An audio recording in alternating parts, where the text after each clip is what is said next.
vous dis faux et rachifaux. Je dis faux et rachifaux. Parce que Kabila arrivé à Goma. Kabila sait bien qu'une fois arrivé à Goma, on va m'arrêter. Et là maintenant, je vais me vendre. Monde entier que non, c'est moi qui soutiens l'M23. Parce que hier, je vous ai posé la question. Yakoyeba, Kabila va arriver à Goma, va atterrir à Goma. À quitter un aéroport au Nini. À quitter un aéroport en avion Nini. Et Tozali Kotunape. Kabila soki a quitté na Goma. À cause de la sécurité et pas banane. Sécurité à Kabila cause de la maboko à banane. Kabila laissé. Kabila yebi bien que non. Bisenyo soto yebi bien que Moutazali ko soutenir ba M23 c'est Kabila. Moutaza Simaya ba groupe rebelle à l'est de la République c'est Kabila. Mais Kabila ne peut pas se vendre comme ça. Déjà dans Malobanaye, tu as dit déjà que non, c'est Kabila qui soutient le mouvement et le bouzo bagnon ces eaux les l'est de la République.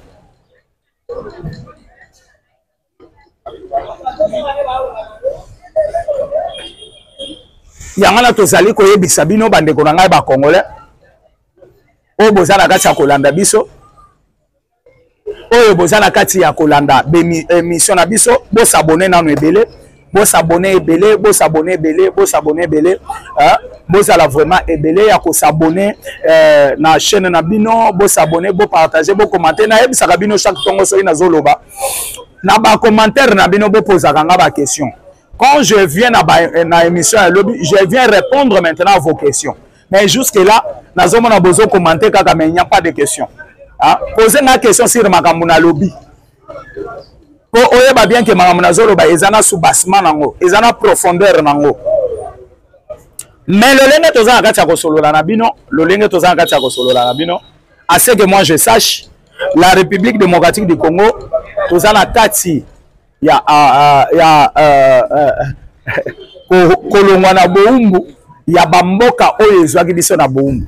Parce que hier vous avez suivi, avant-hier vous avez suivi le chef de l'État azo tout atola mikumisi et moi je suis pour ça. Na pe nazali ko appuyer amikumisa. Pourquoi le chef de l'État mikumisi a lobby ba voyage à Salaki? Et je vous ai dit ce jour-là que non, le chef de l'État est en train de justifier ba voyage naie. Parce que ceux qui ont justifié ma voyage, a moni bien que Oyoye alingaki pona Congo et Simbi. Oyoye alingaki asala pona mboka na ye et Simbi. Nebo moni azana kati ya ko se féliciter, azana kati ya ko mikumisa. Azana kati ya ko lakisa na monde entier que non, c'est grâce à moi que le Congo est sauvé. Et tikali na archive, et tikali na bamikanda ya République démocratique du Congo. Et peu ba Congolais nyonso ba tikali na ngona kati ya histoire, même na classe tangi saba na classe, yebisa bango que non, c'est Félix Antoine Tshisekedi Tshilombo qui a sauvé ce pays. Parce que tozaki na bino. Tozalaki na bino tozolo ba bien. Oh non, malgré omoni ba tobabeti lobingi ya Doudou Famba babwaki si biso. Mais biso toyebi mais le lene tozo solo la nabino toyebi très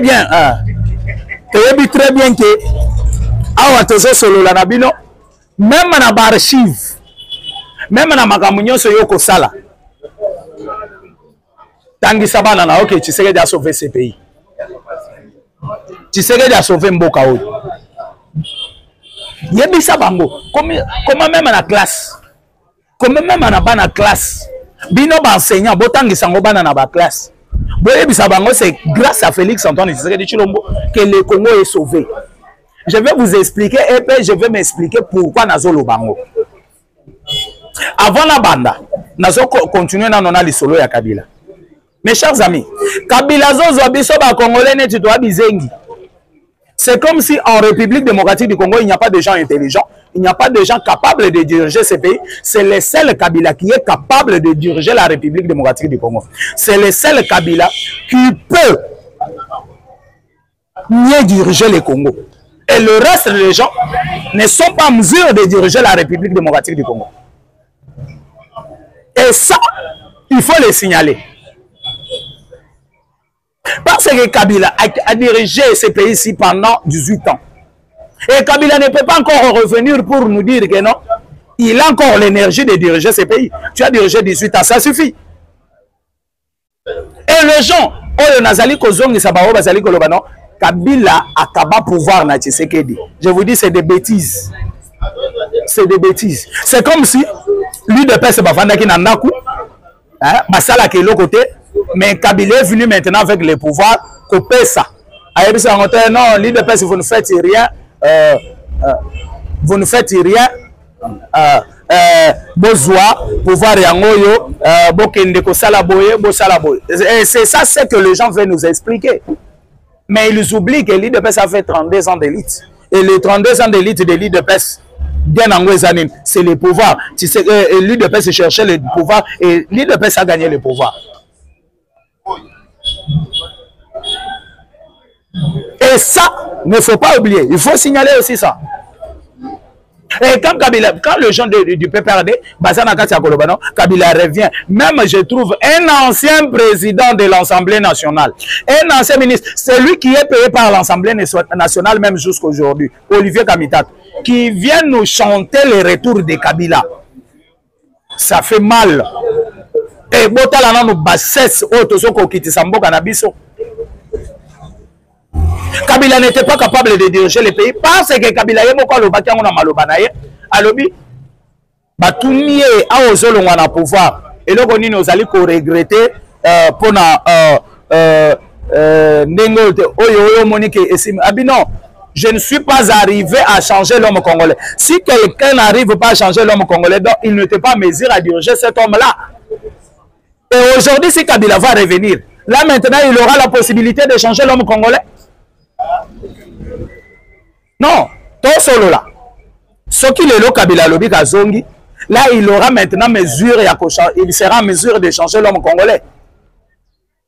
Parce qu'il a 18 ans, Azala qui est capable de changer l'homme congolais. Et aujourd'hui, vous pensez que les Congolais, Kabila a 10 ans à pouvoir dans Mogoyo. Et Kabila même à cause de la même pouvoir dans les Panak. Lobi babimisi image pas armée numérique na ye ya kitina mwana mbwa à l'est de la République. Non. Les anciennes images là que vous aïe aïe aïe aïe. Avion qui était là qui n'a report ni. Ah le bac est peut-être dans la montre par Rwanda. Là je peux accepter. Mais la question est report. Report en aussi au Kabila fongola ngo kaka pona ye. Donc, l'aéroport, il y a gomme et fongoma qui a un avion à Kabila Kita. Ce sont des choses que les Congolais peuvent comprendre facilement. Ce sont des choses que les Congolais peuvent comprendre facilement. Et le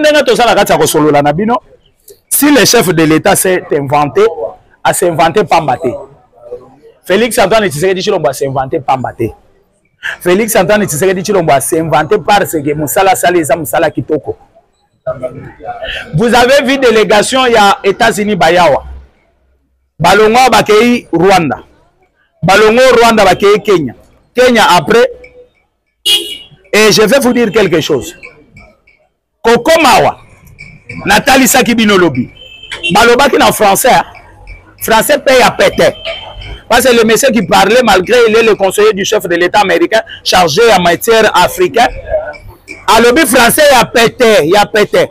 À lobby, le contrat que nous allons signer avec la République démocratique du Congo, c'est le contrat de milliards et de milliards. Et Bétissi Kabila Moutou, parce que Naboyaki, Baya Kolobana français, Oyondo, Inanga Stani à Lobaka, pour être compliqué, Bango Bayo Kate. Mais à l'objet en français, mon quoi pété, oyo ba congolais nyonso ba kolanda ye ba koyoka. Parce que ceux qui besoin ba na lobby no hispani pona nini, après ba kolo langue ba français, c'est nous les Congolais. Mais celui-là c'est un Libanais. Donc ndenga za Libanais, azana ma difficulté en français par rapport à ndoyi nanga stani, ceux qui na kosi beaucoup mana commentaire na kosi. Beaucoup mana commentaire que na kosi. Et ce que moi je peux vous dire et vous confirmer, quand le monsieur a parlé, il a été clair dans ses paroles, dans tout ce qu'il a parlé. Mais, arrivé au Rwanda, tout le monde interview mon côté, tout le monde lui solo mon basololi na Kagame, Tomoni eloko ata mon côté. Image ata mon côté. Et de l'autre côté, à Brazza, le président à Brazza a joué qu'il lettre aux États-Unis d'Amérique. Il y a faites attention.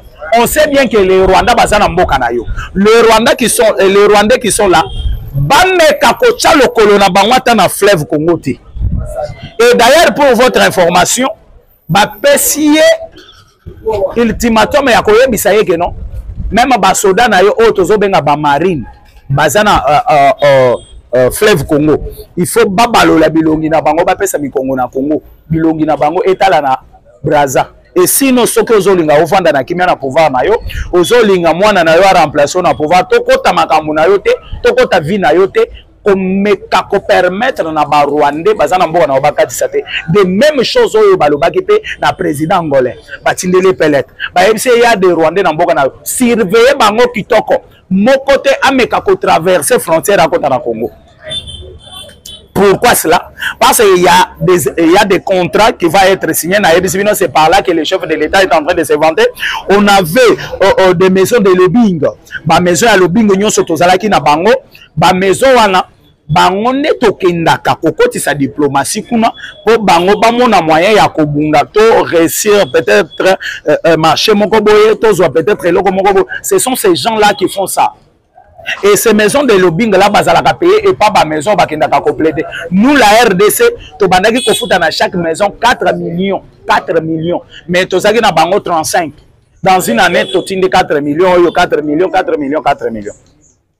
Et maintenant Félix Antoine Tshisekedi sur Matelabi autant de millions to zo pesa pour na bateau. Soko 4 millions fois 35. Abi autant de millions to zo pesa na bateau et zo kende ya ofili. Il faut na la diplomatie na talandeko. Félix Antoine Tshisekedi Tshilombo c'est un diplomate à haut niveau. Abi il faut que je fasse mes efforts. Il y a kolongwa na système ya ba maison de lobbying ko collaborer directement na ba acquis de droit. Et c'est comme ça que le chef de l'État fait un effort. Il y a collaborer directement dans le gouvernement américain, dans la Maison Blanche, dans le Sénat américain. Ce sont eux maintenant qui ont monopole. Il y a matière, il y a République démocratique du Congo. Il monopole, il y a richesse, il y a République démocratique du Congo. Et ces richesses-là, et kozala sikoyo certifié le lenge na yebisakabino par les États-Unis d'Amérique. Nayebi que les Congolais vont comprendre pourquoi Félix Antoine Tshisekedi Tshilombo s'est félicité. Pourquoi s'est félicité? Pourquoi tout titolo? Pourquoi Mikumisi? Ce qui a Mikumisi, c'est grâce à ça. Mais les États-Unis d'Amérique, na Rwanda, bakomi na Rwanda, bayebisi kaka Paul Kagame, monsieur to samba te to solo la te nini te to za wakaka na aéroport, kaka na aéroport nde bisika basilanaki. Non, tu n'as qu'à retirer tes hommes en République démocratique du Congo. Le problème maintenant se pose du côté de Rwanda. C'est quel problème?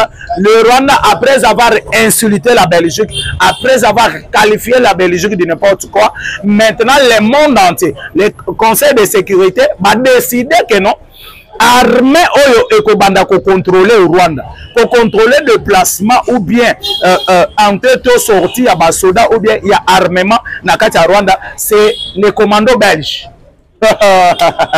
Kagame kozala pressé à kolobate, au moins siko ndengo koti na confusion. Bachelie ba commando belge le quoi ba bouclier na kati ya mboka na ye. Non moni ba commando ba kitaki déjà directement à l'est de la République na est de biso bakitaki déjà wana lobby journée à lobby omoni démonstration ba commando belge basalaki à l'est de la République ba matisi drone na bango oyo est contrôlé superficie ya République démocratique du Congo mobimba ils ont contrôlé ba frontière nyonso et que plus loin kokota même ko contrôler le Rwanda le Uganda na Burundi bazo contrôler nyonso ba frontière ya ba pays wana nyonso. Et Kagame a fini avec la Belgique. Kagame a lobaki dit n'importe quoi au nom de la Belgique. Mais aujourd'hui, le monde a décidé que non, c'est la Belgique qui va contrôler le Rwanda. Parce que le Congo, la Belgique ne sera pas là. Et celui qui va contrôler le Congo, tous les frontières et à Est, notre Grand Katanga, c'est les commandos américains. C'est par là qu'on va mettre maintenant base militaire américaine à l'Est de la République. Donc, tout ce cas, province orientale Mobimba. Nde Bisika et qu'on la contrôler. Nde Bolandi, mes frères, Oyo, Bazali, Kolobaloba, on a que la République démocratique du Congo est en train de se délivrer. Naïbi que Yakolo Bézé Belé, mais télévision est allée Ngonga. Journal et yo muto kolandanga de partout. Yo muto okoyoka masolo nazo beta. Vous voyez très bien que la République démocratique du Congo, mon pays, ton pays à toi, Susanna Kati, s'est délivré. Mon numéro est plus 243 82 75 76 085. Dans le but plus 243 82 75 76 085. Ce qu'on bengi na numéro na Ozui Stani Boy en personne kozala bien makasi. On a lelo, je pense très bien que nazali kosukawa yo muto landi ngai yo muto landi manaka oyo nyonso tozali koloba awa na kati ya République démocratique du Congo na meki ko expliquer yo maye eleki na République na biso pe maye eleki na Est de la République, l'Est de la République, Oyo Bomoni ya Kabila Bazoye Bisabino Boyina Boye, je vous dis et je vous confirme que non, et ça faux. Kabila ne viendra plus encore dans ce pays. Même Est de la République, Nengesala Maboko à Rwanda, na Kabila Koyate, Kabila est bien que ceux qui n'accueillent, donc le monde entier se va confirmer que non, c'est moi qui est derrière l'M23. Mais le monde le sait déjà que non, c'est Kabila qui est derrière l'M23. Parce que le chef de l'État, Félix Antoine Tshisekedi Tshilombo, à l'Obakiango déjà. Et de deux, Bolandi, Oyo Tozobenga, Olivier Kamitato, Oyo Azaliko, donc Kokola, que ça gazana ben insuffisance, il y a intelligence, parce que ceux qui Azalekina intelligence na ya Kokoka, il ne peut pas se minimiser en valorisant Kabila. Parce qu'il était le président de l'Assemblée nationale, il était ministre dans ces pays, il était ceci, il était ceci. Il est capable aussi, il y a diriger ce pays, mais il se sent maintenant incapable, incompétent de diriger. C'est le Kabila qui est compétent de diriger ces pays. C'est ce que les autres sont en train de nous expliquer et c'est que moi je peux vous dire, mes chers amis, mes chers auditeurs, et là on a compris que la République démocratique du Congo, la Qatar Tokendaki, Tosololité. Thérèse Kaïkwamba a refusé catégoriquement que solo lana pakebo oyo bayaki wana les pantins oyo bayaki wana et ces pantins là tokoki ko solo lana bango te parce que bango bazo na exigence maintenant que na bako signer makambo exigence exacte pour na lelo je pense très bien que l'olenge la pesa bino déjà numéro c'est plus 243 82 75 76 085. Ciao, bye.